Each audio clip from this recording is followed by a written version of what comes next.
ألفاظ جنات ألفاظ جنات مفاتيح رحمة فابدأ دعاك واختتمه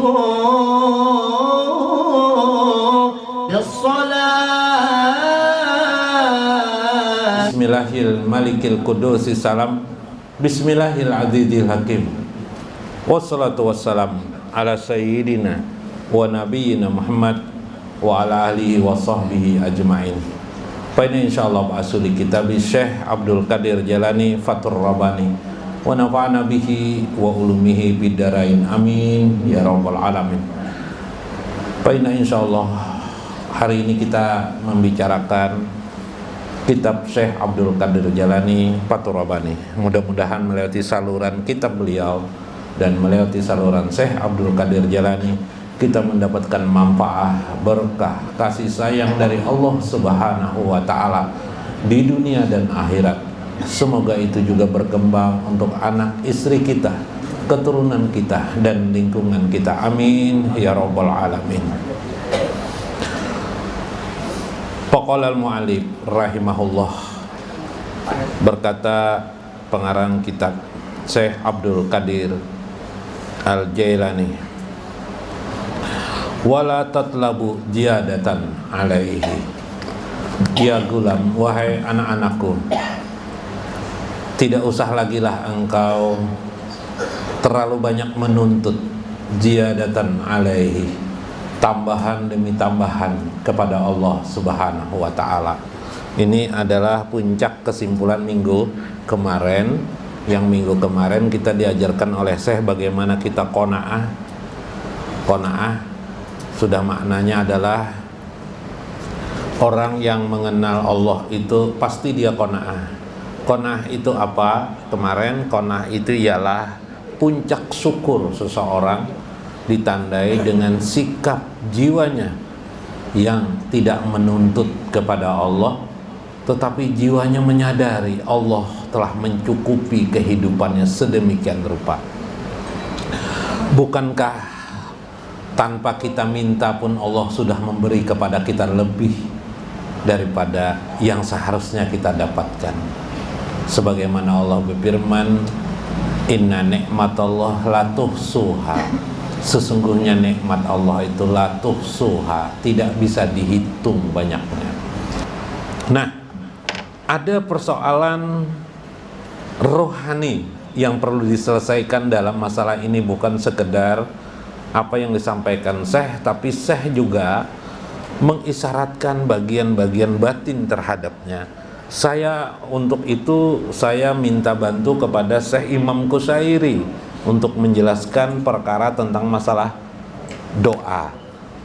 Bagaimana sikap hamba terhadap doa, dan juga kita ingin tahu bagaimana para ulama abad ketiga hijrah.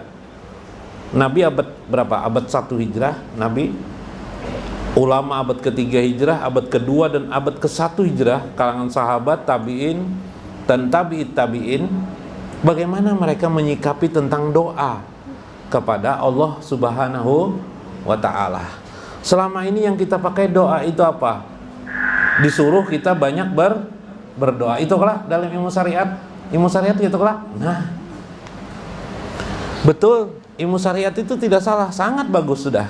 Cuma perlu kita memilih-milih doa mana yang kita perlu ucapkan di hadapan Allah Subhanahu wa taala, bukan seperti Paloi tadi asal berdoa. Tentu saja seperti firman Tuhan, ud'u rabbakum tadarru'an wa khufyah.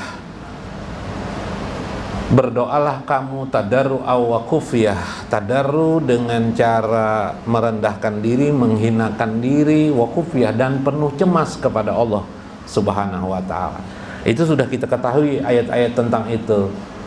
Atau ud'uni astajib lakum, siapa yang berdoa kepadaku pasti dikabulkan Allah. Lalu pikiran kita harus berdoa kepada Allah. Bagi orang-orang al-arifin, maksud ayat-ayat itu berbeda dengan kita, kalangan kita orang syariat. Orang arifin ialah ahli ma'rifah, ahli ma'rifah, awil haqa'iq, atau orang-orang ahli hakikat, memandang doa itu adalah titik as-somad Allah Subhanahu wa taala. Nanti kita bicara tentang tarekat dan ma'rifat, menghasilkan hakikat. Saya bacakan dulu kitab Syekh Qusairi.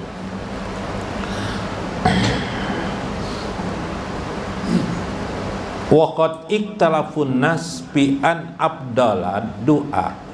Terjadi ikhtilaf bainan nas, di antara manusia, bi annal abdala du'a, tentang keabdalan doa, amis sukut warridho, ataukah seorang hamba itu perlu berdoa ataukah diam saja menerima takdir Allah dan ridho terhadap ketentuan Allah. Jadi gimana? Apakah seorang hamba itu diam saja, menerima saja takdir Allah, tidak berdoa lagi, terserah Allah lah pokoknya, ataukah berdoa, diam untuk supaya hati ridho terhadap apa ketentuan Allah, atau berdoa? Wa kaifa, bagaimana demikian? Paminhum man qala, di antaranya para ulama berkata, ad-du'a fi nafsihi ibadah. Ulama, di antara ulama-ulama ketika itu terjadi perbincangan, mereka berkata, jadi ini bukan lagi persoalan hukum ya, saya tidak bicara hukum di masalah ini. Kalau bicara hukum, dalil dan sebagainya, Anda akan terpait nanti jadi orang awam. Ini kita bicara pada tingkat khawas atau tarekat. Makna tarekat. Jadi bukan makna lagi syariat. Syariat sudah jelas doa itu sangat baik. Syariat mengajarkan doa itu dianjurkan oleh Allah, ya kan? Oleh Nabi, oleh Allah, betul syariat. Tapi kita perdalam lagi. Masuk kita di dalam klasifikasi tarekat namanya. Tarekat ialah bicara tentang masalah, bukan masalah halal dan haram. Yang dibicarakan adalah perkara ini, bagaimana aku di hadapan Tuhanku, sikapku ini benar atau tidak di hadapan Tuhanku. Wah, ini luar biasa sudah. Ini tarekatnya. Ad-du'a mukul ibadah. Menurut pendapat ini bahwa doa itu adalah pokok daripada ibadah, otak daripada ibadah.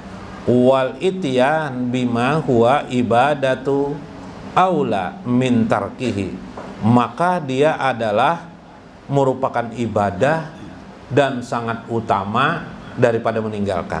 Daripada diam lebih baik berdoa, daripada diam lebih baik berdoa. Ini pendapat ulama satu. Semua haqqullah ta'ala fa illam yastajib lil abdi walam yasil ila haji nafsihi falaqad qama bihaqqi rabbih. Tetapi orang-orang tarekat, jika mereka berdoa kepada Tuhannya, mereka tidak mencari hasil.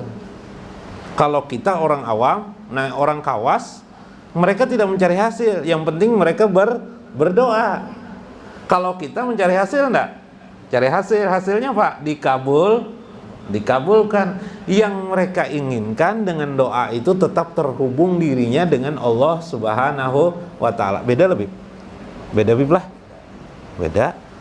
Yang penting terhubung dirinya dengan Allah. Soal kabul dan tidak kabul itu urusan lain. Kalau soal kabul dan tidak kabul itu orang awam. Nah, paham? Oh, mantap. Kalau orang tarekat beda sudah dengan kita yang biasa orang awam. Nah, orang kawas dalam hal ini adalah orang tarekat, itu sudah. Li'anna du'a ijharu paqatil ubudiyah, karena doa itu tidak lain adalah ketinggian martabat hubungan dirinya dengan Allah. Disitulah posisinya terlihat Allahu Somad. Allahu Somad. Kemarin makom ruh qudsi itu adalah makom menyebut asma Allah. Jar saya Abdul Qadir Jani adalah ya Somad atau hu Somad. Somad artinya semua makhluk bergantung kepada Allah.